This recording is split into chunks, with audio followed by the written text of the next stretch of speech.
Eu estou sentado aqui numa cadeira de madeira, né? Estou sentado numa cadeira de madeira. E aí, essa cadeira aqui que eu estou sentado, um dia ela me chamou a atenção, né? Sabe esse desenho aí que está na capa do meu livro? O desenho das 3 pessoas com uma bola no meio? Então, um dia apareceu essa cadeira aqui, né? E aí quando ela apareceu na minha personalidade, diante da minha personalidade, aconteceu a expressão normal da vida humana acontecendo, né? Ou seja, eu a vi, escutei o barulho dela, a toquei, sentei nela, vi textura, não é isso? Utilizei os sentidos para conhecê-la. E depois que esses sentidos se relacionaram com ela, no palco da vida real, no mundo concreto, né? Eu comecei a emitir meus juízos sobre a cadeira. Então fui lá no passado, na experiência passada, e aí comecei a emitir juízos. Então, a minha parte do presente, ela prova o mundo em busca da beleza, né?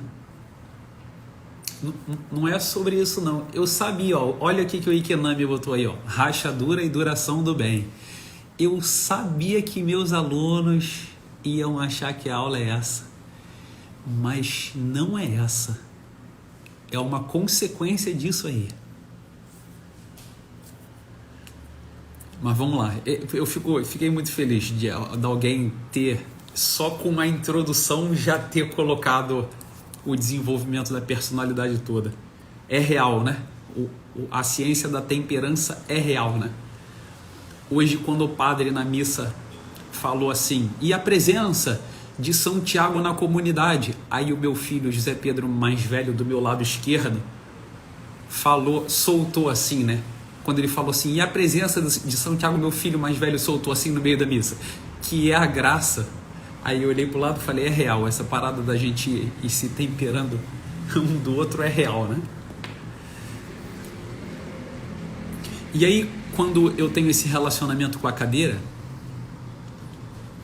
eu emito meus juízos. Então, o personagem no palco, né, que é o assunto da beleza, que a gente já deu uma introduzida aqui, já comentou um pouco, o personagem no palco, ele tem essa sede pela beleza das coisas que é captada pelos sentidos, né? Então essa face do bem que consegue ferir o personagem no palco e levá-lo para o alto, adiante. Na aula sobre, na comunidade, na parte de educação, vocês vão ver como é bonito. Existe uma parte da educação que é falada por aí, sobretudo pelos livros da Catherine Lecuyer, né? Que vocês já devem ter ouvido falar, Educar pelo Assombro, né? É desse tipo de educação, a educação da presença do palco, daquela beleza que assombra a gente, né? E aí a gente vai no passado para procurar uma outra face, a face que os órgãos do crítico procura e tem a capacidade de achar, que são as sentenças verdadeiras, né? Nossas crenças, a fé. E aí quando eu olhei essa cadeira aqui,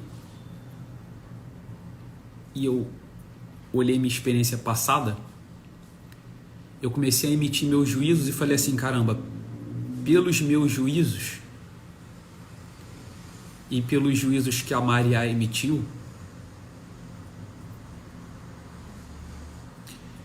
essa cadeira cabe no nosso roteiro de vida. E aí, o roteirista botou a cadeira no roteiro da nossa vida e a cadeira está aqui na nossa casa. Quando a gente compra alguma coisa nova, conquista alguma coisa nova, aparece uma pessoa nova na nossa personalidade, né? Num relacionamento novo, e acontece esse fenômeno do gosto, da beleza, do olhar da verdade. e de uma imagem, de uma imaginação futura, de uma possibilidade de alguma coisa boa que tem para frente, não é isso? Então a beleza, a verdade e a bondade, quando a gente tem essa experiência cotidiana das coisas, a gente faz essa relação completa da personalidade no mundo até que a gente compre a coisa. Deu uma travada aí, né? Voltou? Vocês estão me ouvindo bem? Voltou aí?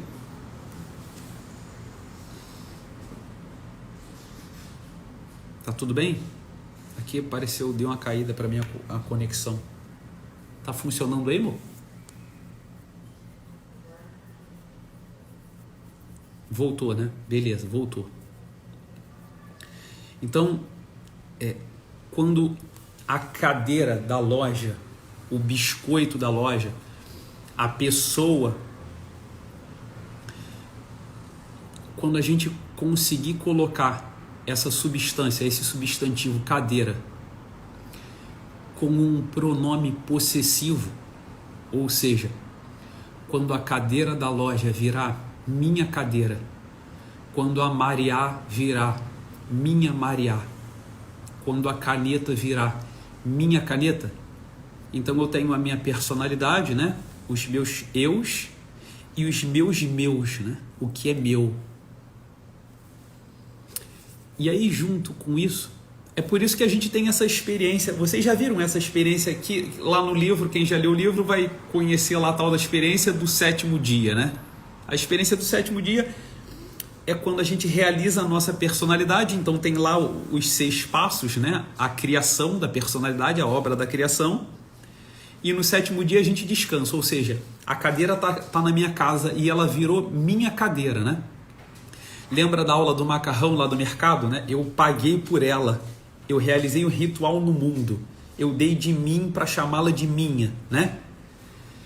Aí quando acontece, né? A gente fica contemplando a nossa casa, né? A gente entra na sala e olha assim, caramba, você vê, quando eu terminei de pintar aqui essa parede com as crianças, aí eu fiz um cafezinho e eu ficava aqui parado de pé olhando na sala, minha esposa fica brincando comigo, né? Tá aí admirando a obra, né? Admirando o trabalho.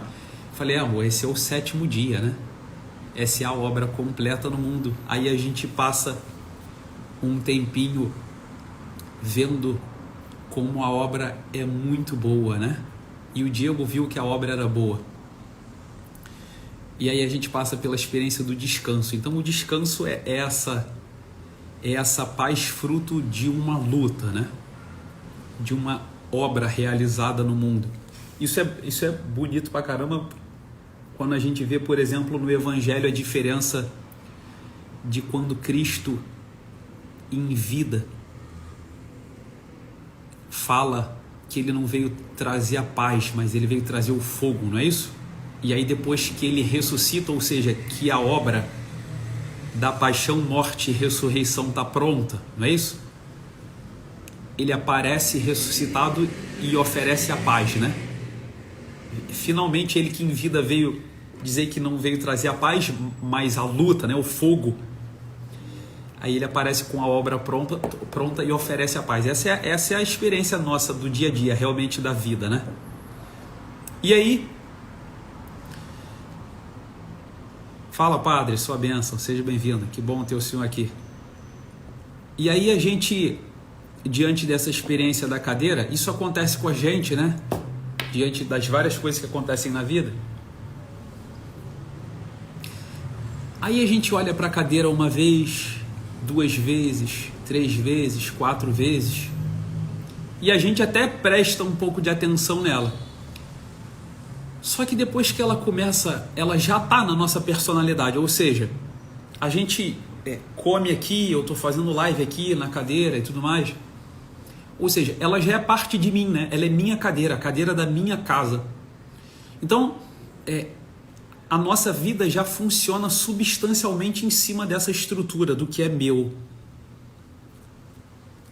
E aí a gente para de prestar atenção e ter essa experiência da paz, né? Ninguém chega numa cadeira de 7 anos, 10 anos e fica todo dia, chega em casa e entra, ai, minha parede pintada, a minha cadeira, ai, a minha prateleira, ai, aquela... Ninguém fica assim, né? Só que aí quando a gente chega em casa, E a cadeira que eu não olhava, não prestava atenção há 5 anos, ela tá rachada. Aí finalmente você volta a olhar para a cadeira. Putz, a cadeira quebrou. Quem quebrou a cadeira, né? A gente vai instaurar sindicância para ver quem que rachou a cadeira. E aí a gente, estranhamente, volta a ter atenção na cadeira, porque a cadeira é minha cadeira, né?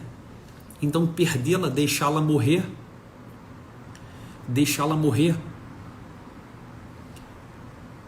é deixar um pedaço de mim ir junto, porque é minha cadeira. É minha. Pronome possessivo, está no centro da minha personalidade. Essa eu posso chamar de minha, porque eu ofereci um sacrifício fruto do meu trabalho por ela, né? Eu sou meus eus e meus. É isso, né? A gente está falando de uma maneira diferente o que o Ortega y Gasset também falou, né? Eu sou eu e minhas circunstâncias.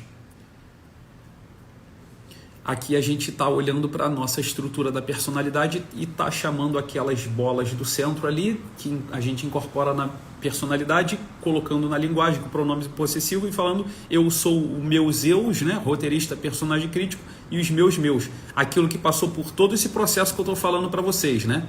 Que a gente teve que oferecer um ritual no mundo para chamá-lo de meu, né? O preço lá do supermercado, do caixa, tá? Beleza. Ok. Aí, olha só, olha que experiência estranha então do ser humano. Eu já vi várias palestras. No outro dia eu vi uma página de neurociências, se eu não me engano, dando algumas explicações por que o ser humano olha para a tragédia. Eu acho que isso surgiu sobretudo por causa do acidente, daquele acidente recente que teve com o avião, né? Por que a gente olha para a tragédia? E aí eu vi as explicações, né? Sobretudo científicas, biológicas e tal. Falei, perfeito, ok, maravilha. Mas eu fico pensando assim, nossa, como essas explicações, assim, elas meio que matam uma curiosidade, mas elas são até meio medonhas, né?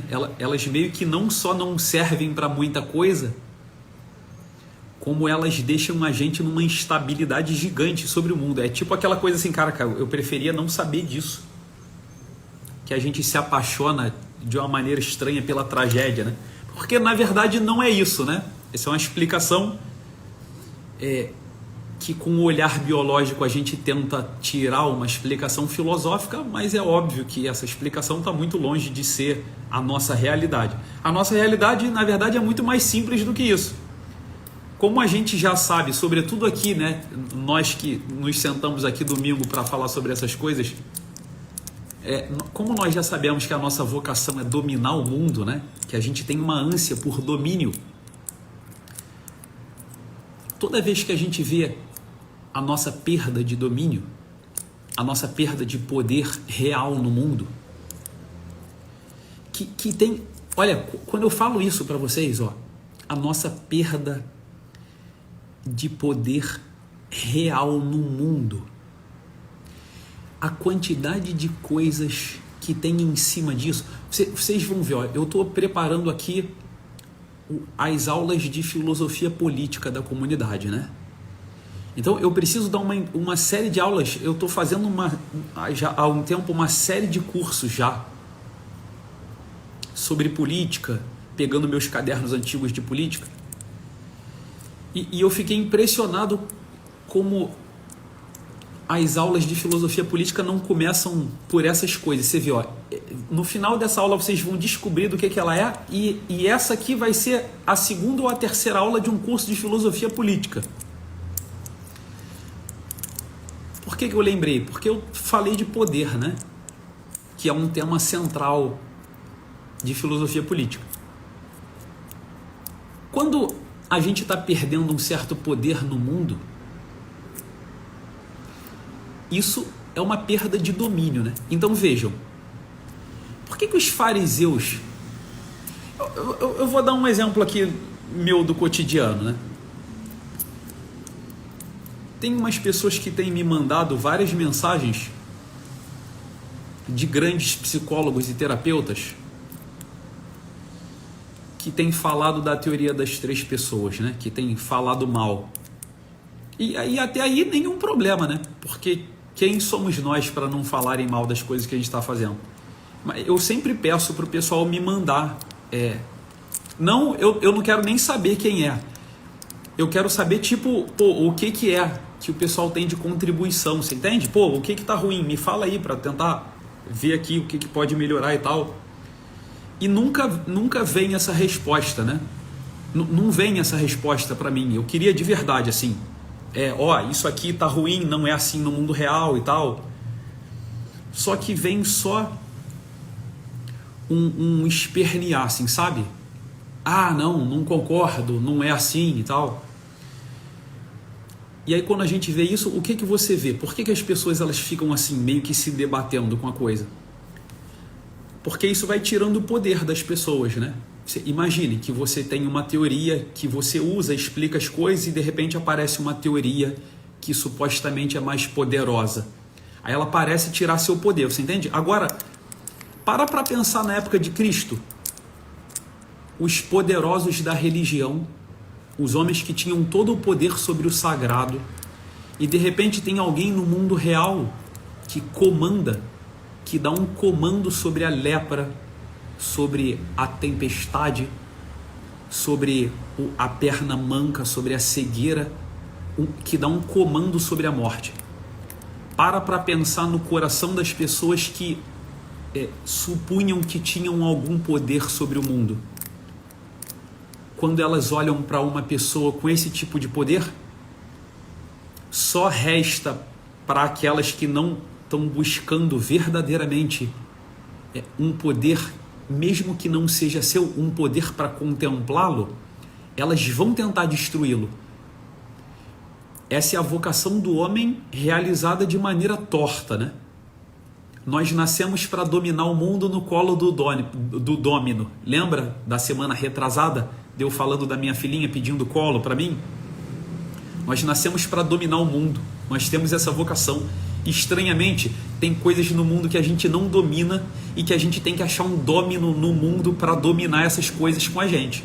Então isso, sem esse fenômeno que eu estou falando para vocês, inclusive, não dá para fazer filosofia política. É por isso que Max Weber, o Bob, o italiano, o Vico, o próprio Tony B, o historiador, por isso que eles erraram em uma parte do que eles achavam que estava indo certo. Maquiavel nem se fala, né? Porque faltou para eles uns certos detalhes de uns órgãos humanos e materiais, o que esses órgãos buscavam, né? O que no homem busca o poder? A vocação de dominar. O Max Weber chegou próximo disso, né? Quando falou sobre domínio. Max Weber falou sobre domínio em filosofia política e sociologia. E aí, quando a gente olha para isso, a gente entende porque quando a gente chega em casa depois de 5 anos, a gente olha para cadeira rachada e o nosso olhar que estava desatento para a cadeira, de repente volta a olhar para ela. Caramba, a cadeira está rachada. Por quê? Porque você começou a perder o domínio sobre o mundo. Tem um cheiro de morte ali. Aquela morte é sua morte. É a sua cadeira. É a sua cadeira. E obviamente o teu olhar volta novamente para aquilo. Aí a gente fica se perguntando assim, caramba, por que eu fico olhando para o que é tragédia? Por que meus olhos estão sempre fixos naquilo que parece mal? Por que eu não dou valor para a cadeira que funciona bem e fico olhando para a cadeira que está rachada? Por que é assim? Por que é assim? Por que é assim? Ora, porque a nossa vocação é dominar o mundo, a morte, vencer aquilo que está se deteriorando e está acabando. Então tudo que tiver esse tipo de experiência vai atrair o nosso olhar, vocês entendem? Então eu estou falando para vocês sobre um outro assunto com a mesma estrutura que eu falo aqui há vários anos na mesma live. Então temos aqui um homem tentando dominar o mundo E toda vez que ele perder um pouco de domínio sobre o mundo, ou seja, perder um pouco do seu poder, então veja aqui, eu estou falando dos primórdios da vocação humana, eu estou falando dos primórdios da antropologia humana, e vocês já viram que aqui no primórdio, na primeira vocação, em como está previsto, está prescrito no livro do Gênesis, capítulo 1, né?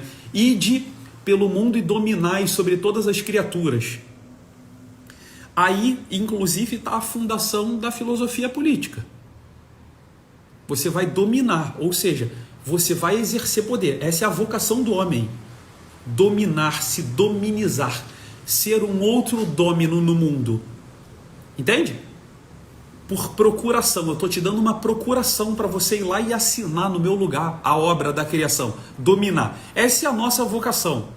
Tá? Eu já falei mais de uma live para vocês e já ficamos aqui exaustivamente falando de futebol, do Neymar, da Anitta, dos fuzileiros navais, para vocês perceberem como nós não conseguimos dar um passo no mundo sem que a vocação de domínio esteja completamente atuando dentro de nós. Beleza? Então, a partir disso, vai ter aula de direito, sim, vai ter aula de direito. Eu vou dar as aulas de filosofia política e vocês vão ver que em um determinado momento, na terceira aula de filosofia política, vai aparecer a palavra direito e eu vou abrir uma nova janela sobre direito para vocês, tá bom? Só que antes disso vocês vão ter que aprender sobre a personalidade humana, porque a política e o direito são manifestações da vocação do homem no mundo de dominá-lo de acordo com a sua estrutura da personalidade, tá bom? Então isso vai acontecer lá na ordem correta. Então preste atenção que vocês ainda não sabem qual é o tema dessa aula. Então olha só. Agora eu vou olhar para a personalidade humana, hein? Olhem na cabeça de vocês, na frente de vocês, uma bola do meio com as 3 pessoas, hein? Olhem. Das 3 pessoas, qual delas, quando vocês botam o olhar de vocês, crítico, roteirista ou personagem no palco? Crítico, um ser imaterial, né? Que olha para as coisas a partir do momento que elas já não estão mais no mundo, né? Aristóteles, a partir do momento que eu separei o conteúdo fático no mundo real concreto do eidético, né? do eidos, no mundo das ideias, eu separei o mundo do ente, do mundo da mente. E aí eu estou olhando para o mundo abstrato. O conceito de café, ele está morrendo ou está se desfazendo? Não está, né? Mesmo se nunca mais existisse café no mundo, o conceito de café, agora que ele já foi provado, né? Ele permanece sem se desgastar, sem morrer. Esse poder não tem rachadura, como falou Ikenami aí, né? Dá para, mesmo que não existir, se não existir nunca mais café no mundo, dá para eu pensar no dia de amanhã, pensar imaginativamente num café, eu tomando café num lugar que eu nunca fui, inclusive, com o roteirista, dá para fazer. O roteirista se desgasta ou ele está morrendo, o intelecto está morrendo, porque deixou de existir café no mundo? Não tá, né? Só que quando a gente olha para o personagem no palco, para a parte material do mundo, quando eu olho para o mundo concreto, quando eu olho para esse Diego aqui, ó, para o personagem no palco, o personagem no palco está morrendo, o Diego está envelhecendo, a cadeira está rachando, a caneta está perdendo a carga, o lápis está perdendo grafite. O que isso significa? Significa que o teu olhar, a tua vocação de dominar o mundo, a partir do exato momento que o ser humano começou a morrer, ou seja, que a morte entrou no mundo, a partir desse exato momento que a morte entrou no mundo do personagem no palco, que, por exemplo, se a gente levar para a grande narrativa da nossa grande tradição, né? De pensar assim, ó, lá no pecado original, da gente pensar assim, Deus fez um trato com o ser humano. E aí o trato era que o ser humano, se o ser humano comesse do fruto da árvore da ciência do bem e do mal, da árvore da vida, né? Ele seria retirado do paraíso e morreria, não é isso? O ser humano morre. Essa parte aqui, ó, morre. O que significa isso para o meu olhar? Significa que eu vou olhar mais. A minha inclinação dos olhos, ela está mais voltada para o crítico, para o roteirista ou para o personagem? Para onde está voltado o olhar do ser humano uma vez que ele morre? Não é muito difícil de perceber que o olhar do ser humano está voltado para onde está a rachadura, porque ele está perdendo o domínio e a sua vocação no mundo é de dominar o mundo, é de vencer a morte, né? Vocês veem,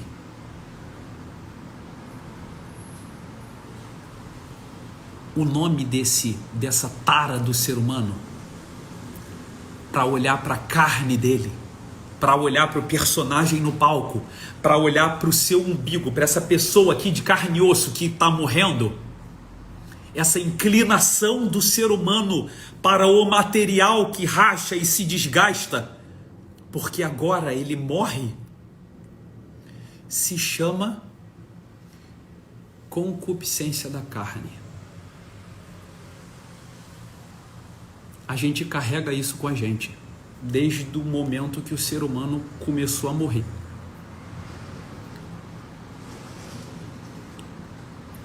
São João Evangelista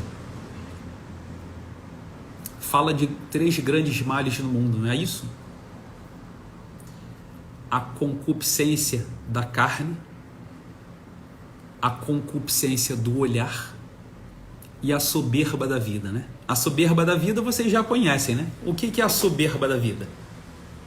É olhar para o copo de café sozinho, olhar para a mulher sozinho. Vocês não podem esquecer aquela aula da soberba, porque ela é estrutural da presença daquela bola do meio. Se vocês ouvem as minhas aulas, todas as minhas aulas, até hoje vocês perceberam que ela tem uma estrutura só, né? Ela é uma coisa só. Vocês já perceberam que todas elas eu falo sobre os mesmos assuntos? Eu vou ensinar direito para vocês, eu vou ensinar filosofia política, eu vou ensinar os poderes de Montesquieu, legislativo, executivo, judiciário, tudo falando das 3 pessoas. Todas as ciências falando assim. Eu vou ensinar o método científico para vocês assim. Já ensinei, na verdade, né? Já falei várias vezes para vocês. Então vejam, sabe por que eu faço questão de vir aqui e falar essas coisas assim da cadeira? Porque eu acho que quando vocês aprendem catecismo, quando vocês aprendem teologia, eu tenho a impressão que vocês não têm a mínima ideia do que está acontecendo com vocês e que aquele negócio está falando do que está acontecendo agora comigo. É por isso que eu fiz questão de ensinar para vocês as virtudes teologais e cardeais, mostrando como a gente não respira sem elas, né? Porque é uma dispersão, assim, uma falta de capacidade de achar que existem várias ciências e que várias ciências têm seus métodos e uma doideira só. E a gente fica pulando de galho em galho, né? E a gente... Cara, eu estava separando essa nossa visão que a gente tem para o mundo material, essa nossa tara do mundo material, porque ele está morrendo. E quanto mais o mundo material morre, mais a gente é tarado por ele, porque a nossa vocação é não deixar as coisas morrer, né? A nossa vocação é dominar a morte, inclusive, né? O domínio da morte. É isso que atrai o nosso olhar fixamente E é isso que faz ser indestrutível a cruz de Cristo, né? A gente fica fixamente, a humanidade fica fixamente olhando para o homem que é capaz de vencer aquela cruz, né? É misterioso quando aquele fariseu fala lá de baixo, né? Para Cristo descer da cruz, né? Imagina o coração daquele homem, né? Putz, será que esse cara pode vencer a morte, né? Todos os nossos olhares fixos para um homem que combate um combate contra a morte. Esse nosso olhar fixo e tarado pelo mundo material, ele faz com que a gente fique se justificando, sabe? Para ficar amando assim o mundo material, para ter coisas, para... Vocês sabem que eu estava separando ainda agora então os e-mails e as perguntas que me mandaram para responder lá na comunidade, né? E aí, nada diferente da vida do atendimento da terapia, né? Vários casos, como as aulas iniciais foi sobre rotina, personalidade, nada diferente das pessoas falando que não conseguem dominar sua casa, sua rotina, sua vida, né? Pessoal, eu vou falar uma coisa para vocês. Não me levem a mal, tá? Assim, ó, o mundo material, ele pode ser usado, a gente está usando o mundo material aqui, né? Para tentar fazer uma coisa de decente, né? Mas olha só.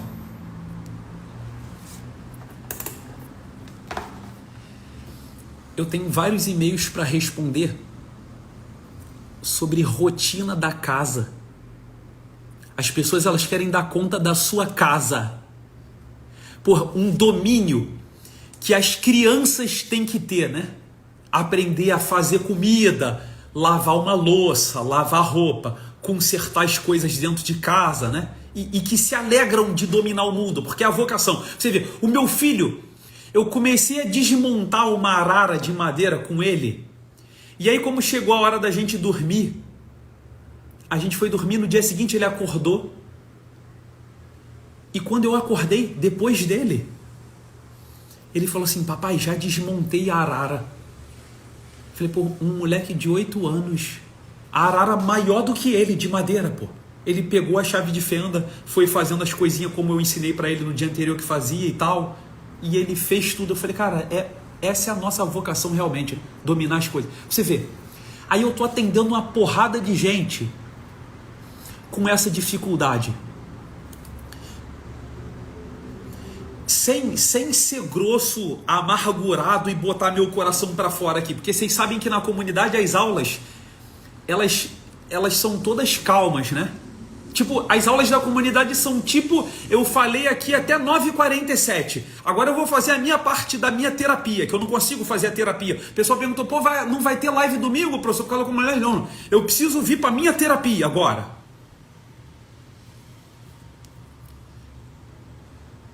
Como vocês querem aprender a dominar uma casa normal, de uma família, assim, de um homem e de uma mulher que vivem dentro de uma casa com criança, se as pessoas com as quais vocês fazem cursos e aprendem a dominar a casa, elas contratam empregados para fazer as coisas da casa, porque elas vão dar curso para vocês sobre como domina a casa. Porra, ou eu tô maluco, meu irmão, ou eu tô maluco, ou eu sou burro pra caraca, ou nós somos animais nessa vida, porra.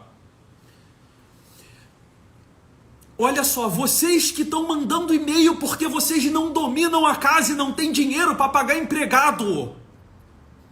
Eu, quando cheguei na África, tive que morar numa casa funcional, numa casa que estava separada na época lá para o Capitão Reis.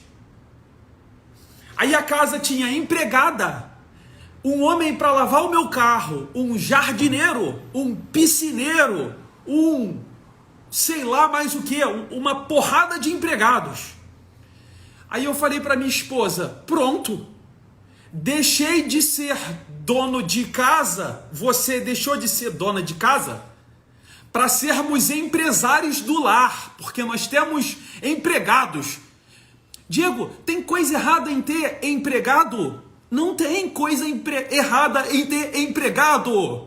Só que quase toda a população não tem empregado. Então, se você tem empregados, não venha na internet dar um curso sobre administração do lar. Porque você não é dono de casa, você é dono de empresa, você tem empregados. Vocês não conseguem perceber isso na cabeça de vocês, porra. Então as pessoas estão adoecendo na internet porque elas não conseguem dominar a casa, porque elas seguem pessoas que ficam na internet dando curso e não fazem comida em casa, porra. Vocês estão malucos? É difícil perceber isso, porra. Que a maioria de vocês todos são pobres, vocês nunca vão pagar empregado, porra. Então vocês estão seguindo gente que ensina a dominar lá com o empregado, porra. Vocês estão malucos? Essa pessoa que ensina vocês não sabe, ela não faz a comida na casa dela, porra. Ela não sabe o tamanho que tem que ter uma casa para que uma família domine. Então eu falei para minha esposa assim, amor, a gente tem que ir para uma casa menor, porra. Porque a gente não consegue dominar a casa. A nossa casa virou uma empresa, porra. Vocês estão malucos? Presta atenção, eu não estou aqui falando que fulano está errado, ou ciclano está errado por ter empregado. Que se dane, se nego quer ter uma casa que é uma empresa, que se dane, porra. Isso não está errado absolutamente. Eu estou falando para você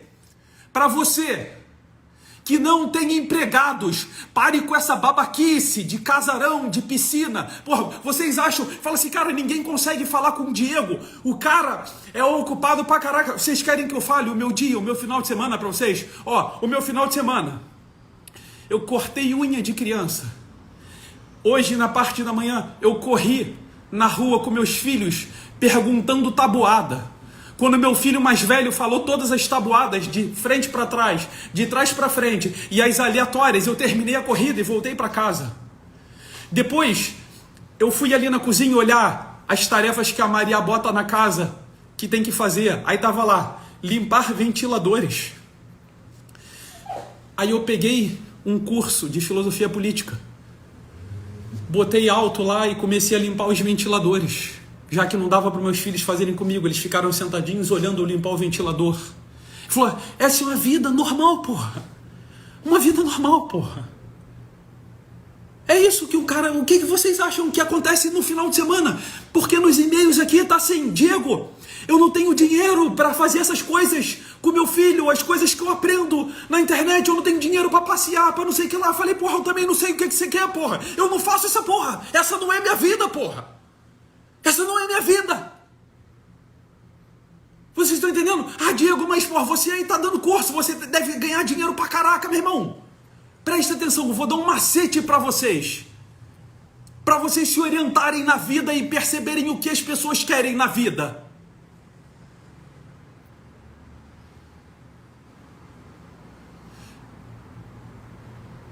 O meu carro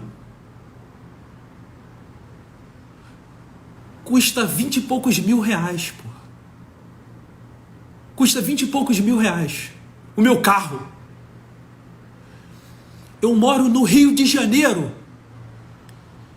Eu nunca tive um ar-condicionado no meu quarto. Você sabe que no outro dia eu fui ajudar uma família, que eu já ajudo com aluguel, né? Aí eu fui ajudar com as contas, para pagar as contas da família. Quando eu peguei as contas da família que eu ia pagar para ajudar, porque não tem dinheiro, a conta de luz era o dobro da minha, porra. O dobro da minha conta de luz, porra. Porra, nego tá vivendo vida de internet, meu irmão. Nego quer ter piscina em casa. Eu falei pra você que, meu irmão, pra que nego quer ter? Eu já tive piscina em casa. Que merda que é ter piscina em casa, porra. Pra que nego quer ter piscina em casa, cara? Vocês já olharam para as crianças, cara, que se elas não tiverem nada, meu irmão, tinha que botar vocês uma semana na África para vocês verem como é que voltar à vida normal, assim, ó, limpar a cabeça de todas as merdas que vocês veem na internet, de materialismo. E você, caraca, meu irmão, isso aqui que é a vida normal aqui, ó, a gente jantou agora, no jantar, Na oração, agora antes de entrar aqui, eu estava no quarto na oração. Na oração, as crianças, a gente agradeceu a Maria pelo hambúrguer que ela fez para nossa família à noite. Vocês entendem? Domingo domingo eu quero descansar. Mas domingo é dia de passear, Eu falei, porra, meu irmão, é isso mesmo que vocês acham da vida? Se for isso, cara, vocês estão no lugar errado, porra. Porque eu limpei ventilador pra cacete hoje, porra. Vocês estão entendendo? Eu queria saber, cara, quem é que vocês seguem na internet? Eu já falei pra vocês, né? Eu não fico seguindo ninguém pra ficar livre aqui de falar pra vocês. E não adianta nunca vocês virem aqui. Ah, você tá falando de fulano, ciclano, irmão. Eu sigo 0 gente na internet. Mas como é que eu sei que é assim? Porque eu atendo gente todo dia. Porque eu tenho carta pra caraca com o trauma de vocês. E eu olho assim, eu falei, cara, de onde vocês estão tirando isso? Aí falou, não, é fulano na internet que eu acompanho. É ciclano na internet que eu acompanho. Aí eu falei, porra, vocês estão igual eu falo do Neymar. Vocês olham pra pessoa assim, ó. Eu quero jogar de futebol, eu quero dominar o mundo do futebol. Aí quem que domina? Neymar, Messi. Aí você fala, caramba, então eu vou ficar olhando pra eles. Eles são os dominos do futebol, né? Aí quando vocês olham pra ele, ao invés de tu aprender a jogar futebol igual ele joga, você quer jogar futebol igual a ele e pintar o cabelo igual a dele. É isso que acontece contigo. Você aprende a filosofia com o professor Olavo de Carvalho, não é isso? Aí você quer aprender a filosofia e fumar charuto. Ele falou, porra, mas uma coisa acontece sem a outra, porra. Você entende? Aí você olha pro cara, caraca, o cara é católico, meu irmão. Aí você olha pro cara, o cara é católico. Você tem que fazer coisa igual a dele. Rezar terço, ir na missa, só que você quer o carro igual dele. Você quer a casa igual a dele. Ele falou, meu irmão, vocês estão malucos pra caraca, porra. Vocês estão adoecendo, cara. Vocês estão adoecendo, porra. É desesperador essa parada que eu tô falando pra vocês. É desesperador, porra. Vocês não conseguem ver mais no mundo. Vão pro subúrbio. Vão pro subúrbio. Você vê, eu tenho maior dificuldade de conseguir pegar celular durante o dia. Vocês perguntaram aqui pra minha esposa, de pegar assim, ó, pra ficar olhando as paradas. Por que eu tenho pra fazer? Porque eu tenho pra fazer as coisas com a minha família. Pô, no sábado, eu falei, caraca, no sábado, minha parte livre da manhã, eu montei provas para as crianças, junto com a Maria, e apliquei provas nos meus filhos, porra. Prova de história, de matemática, o caramba. Porra, por quê? Porque eles querem. Eles me viram estudando pra prova. Eles, papai, a gente também quer fazer prova, igual você faz prova. Ele falou, o tempo da presença tempera. Vocês já viram aí que o pessoal fica mandando, eu fico repostando, nego junto fazendo bicicleta, se gosta de jogar de sinuca, joga sinuca junto. Porra, o que vocês estão pensando da vida, pô? Eu falo isso pra vocês aqui, isso é uma angústia de receber isso aqui dia após dia, porra, ir no consultório, nego sofrendo, porque tá olhando uma vida na internet que não existe, porra. Que não existe. Porra, olha a vida de uma família decente, tranquila, assim, ó. Cara, olha só. Eu tava ali no supermercado ainda agora, aí eu tava ouvindo a conversa do caixa, né? Do menino, do caixa. Aí o caixa tava falando pro outro caixa, né? Eles conversando assim, caramba e tal. Aí o cara falou, pô, caramba, a gente vai sair 10 horas hoje, caramba, vou chegar em casa às 11h30. Pô, vou deixar as paradas tudo prontas já pra amanhã, não sei o que lá. Aí eu fico olhando assim, eu falei, cara, e os caras rindo, um fazendo brincadeira com o outro, né? Eu falei assim, cara, os caras vivem, isso é uma vida normal, pô. Um maluco trabalha pra caraca, aí amanhã vai ter as paradas com a família dele, vai fazer. O cara não tem empregado, tá ligado? O maluco vai viver a vida dele. Qual que é a diferença dele? A diferença é o seguinte, a vida dele é ajustada pra isso, pô. A vida dele... Pessoal, eu já tive uma porrada de empregado, graças a Deus, que foi um mês só, porque começou o Covid, quando a gente estava na África. Em um mês, eu falei assim pra minha esposa, amor, você já viu como é que é a nossa vida agora? Essa é a vida que a gente quer ter? A gente quer administrar uma empresa aqui em casa? As pessoas... Porque se a gente quiser conseguir realizar a vocação familiar com o empregado... Eu vou dar uma aula para vocês só disso na comunidade. Como se vive a vocação familiar se tiver uma pessoa que trabalha na casa de vocês. Porque vocês vão ter que fazer um esforço descomunal para várias coisas. Inclusive, se vocês rezam, Vocês vão ter que tentar fazer essa pessoa participar da oração com vocês. Vocês vão ter que fazer essa pessoa comer na mesa com vocês. Se vocês não fizerem isso, a casa de vocês vai ser muito diferente de uma família. Muito diferente de uma família. Mas sabe por que vocês não sentem falta?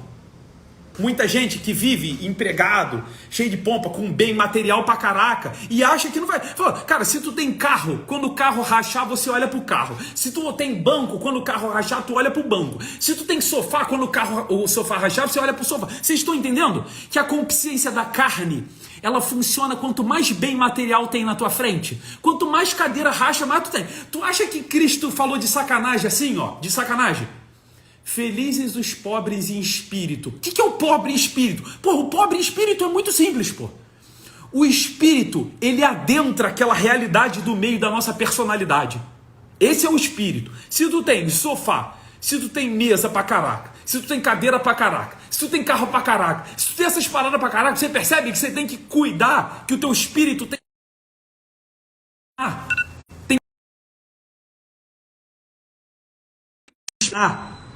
dia após dia sobre essas coisas. Eu lembro, quando eu saí da África, eu falei para Maria assim, ó, cara, quando a gente voltar para o Brasil, pelo amor de Deus, amor, a gente tem que voltar a ter o nosso olhar fixo para os nossos filhos, para a formação deles, para a vida espiritual, para fazê-los dominar a louça, para fazer dominar isso aqui, porque esse momento nosso na África, meu irmão, eu virei escravo do mundo material. Era um quintal gigante. Como eu não queria ter uma porrada de empregado para fazer as paradas lá pra gente, aí eu virei escravo da casa. Escravo da casa. Entende? O celular despertou porque 10 horas a Maria tem remédio para tomar, eu boto os horários aqui. Vocês estão entendendo o que eu estou falando? Não é difícil não, pô. Não é difícil não, pô. Isso, quando vocês param, é o que eu falei para vocês, vocês ficam tão inclinados, a concupiscência da carne cega tanto a visão de vocês, e vocês olham para as pessoas na internet que rezam terço e vão para missa, aí vocês querem pintar o cabelo igual a delas, porra. Deixa de ser bundão, porra. Deixa de ser bobo. Vocês estão adoecendo, porra. Estão ficando materialista. Para com essa babaquice, porra. De ficar gastando dia após dia a cabeça de vocês com o mundo material, mundo material, mundo material, pô. Fica perto do filho de vocês, conversa com ele, faz as coisas do mundo com ele. Vocês não precisam de empregado para dominar a casa, pô. Se a casa é muito grande para vocês, vende essa casa gigante e compra uma casa de família, pô. Vocês nunca viram a diferença de um empregado para uma pessoa de família? Quando o empregado está doente, vocês cuidam deles dentro de casa? Ou vocês mandam ele embora para a casa dele? Vocês mandam ele embora porque ele não é família. A sua casa é uma empresa, porra. Você manda o cara embora. Se ele trabalhar mal, você manda ele embora, porra. Isso é a tua casa. O lugar onde você faz sexo com a tua esposa é arrumado, tem outra pessoa que bota a mão ali. Porra, uma pessoa nunca devia entrar num quarto da nossa casa, porra. Vocês nunca leram o Castelo Interior de Santa Teresa d'Ávila? Um aposento de um amor interior, ele jamais deve ser adentrado. Porra, aí tem empregado que faz a cama de vocês, que vê a intimidade de vocês, vocês estão de sacanagem, porra. Por quê? Não é pra vocês fazerem isso, porque eu tenho que fazer apostolado na internet, porra. Porque eu tenho que ir pra internet ensinar a ter vida comum pras pessoas. É por isso que eu pago empregados aqui pra fazer as coisas pra mim. Pode ir, porra, você tá de sacanagem comigo. Você tá ensinando pra idiota, porra. Tá ensinando isso pra idiota e as pessoas estão adoecendo, porra. Tá ensinando as pessoas a ser materialista, porra. Uma porrada de gente aqui na internet está ensinando os outros a ser materialista pra cacete. Vocês estão ensinando o evangelho, só que o cara não tá ouvindo o teu evangelho. Ele quer ter um carro igual o teu, porra. Ele quer ter um carro igual o teu. Ele não tá abraçando a cruz de Cristo pra ficar com o filho dele. Ele quer ter um carro igual o teu. Você é idiota, porra. Que se dane, se você é milionário, você pode ser milionário, porra. Mas viva uma vida decente. Uma vida que não é do mundo material, porra. A gente tá olhando pra você. A gente tá olhando pra você, porra. Você vai ser um católico que vai fazer com que os outros queiram ter material pra caraca, porra. E as pessoas estão adoecendo porque quase ninguém consegue. Quase ninguém consegue fazer isso, porra. Todo mundo que vive desse mundo de atendimento sabe, eu não aguento mais ouvir mulher e homem, eu não dou mais conta da minha casa, eu não dou mais conta. Eu falo, calma, o que está acontecendo? Eu não consigo, porque eu não consigo dar conta da casa, de fazer isso aí com o Leonel. Eu falei, meu Deus, mas você e o seu marido, vocês têm um filho e vivem numa casa de 300 metros quadrados, porra. Pra que vocês querem uma casa dessa, se vocês não dão conta de limpar, porra? Que maluquice é essa, porra? Aí nego fala assim, olha só, preste atenção, isso que eu tô falando pra vocês é uma puta de uma ciência. Ó, a minha casa não tem quintal. Mas vocês sabem quando que uma casa tem que ter quintal? Vocês sabem quando que tem que ter quintal? Quando você tiver um filho em condições de tomar conta junto contigo, porra. Aí tua casa pode ter quintal pro teu filho, ser o teu jardineiro, limpar a casa pra você. É assim que se faz dentro de casa, pô. Uma casa cresce, um espaço vital de vida. Ele cresce à medida que tem vida, porra. Vocês não querem nem ter filho, porra. Vocês estão de sacanagem. Quer ter uma casa grandona com piscina. Vocês não têm nem filho, porra. Pra ter um clube dentro de casa. Aí não dá conta disso. Vive num lugar igual o rei. Igual o rei, porra. Igual o imperador, nem imperador medieval vendia igual vocês comiam um banquete, igual vocês comem, porra.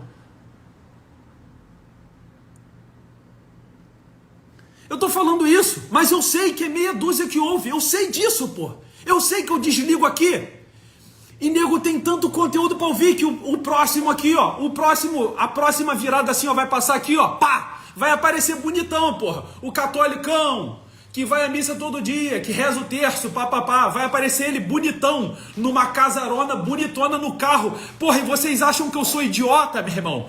A concupiscência da carne faz o seu olhar pro mundo material, porra. Isso é a teologia básica do básico do básico. Isso acontece com a minha cadeira quando eu entro em casa, vocês estão entendendo? Isso é o catecismo básico da Igreja Católica. A concupiscência da carne. Uma das primeiras filhas da prole do pecado original, porra. E vocês acham que vocês são indiferentes a isso? A ter cadeira, e vocês acham que quando ela rachar e quebrar o pé, vocês não. Eu sou pobre de espírito.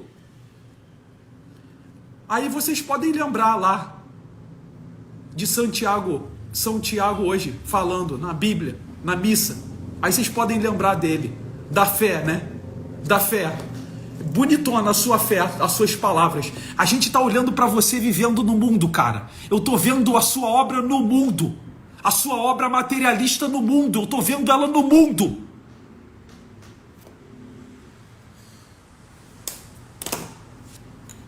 Ó, depois de 14 anos morando num AP de 47 metros quadrados com 3 crianças.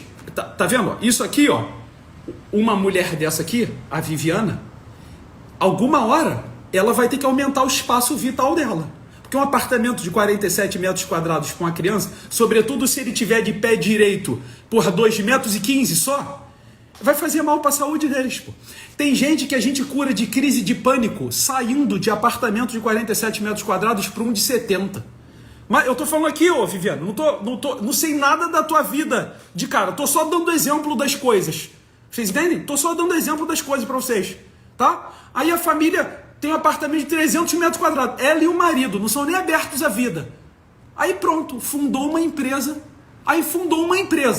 Como ela não faz comida, como ela não arruma as coisas dela, como ela só tem ali, ó, os filhos para ela ficar o dia inteiro. Aí o que ela fica fazendo com os filhos?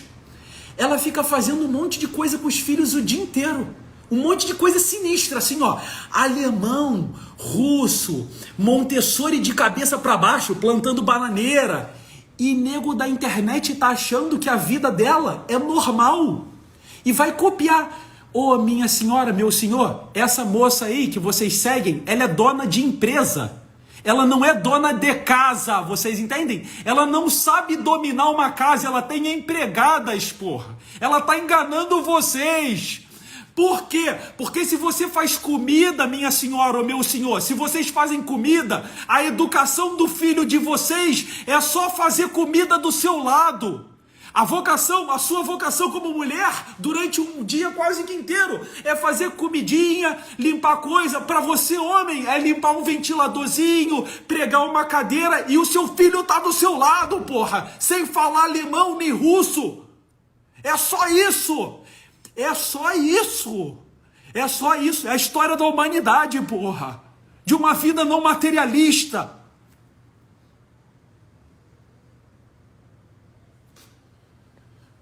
Pronto, fiz terapia de hoje, graças a Deus. Louvado seja nosso Senhor Jesus Cristo. Que o Senhor nos ajude a acabar com essa nossa inclinação escrota, maldita, de olhar para o mundo material, a concupiscência da carne e a concupiscência dos olhos, e olhar para o mundo material sozinho, sem a tua presença, de maneira soberba. A concupiscência da carne, a concupiscência dos olhos e a soberba da vida, inimigas do homem. Obrigado pela presença de vocês, pela companhia. Até breve.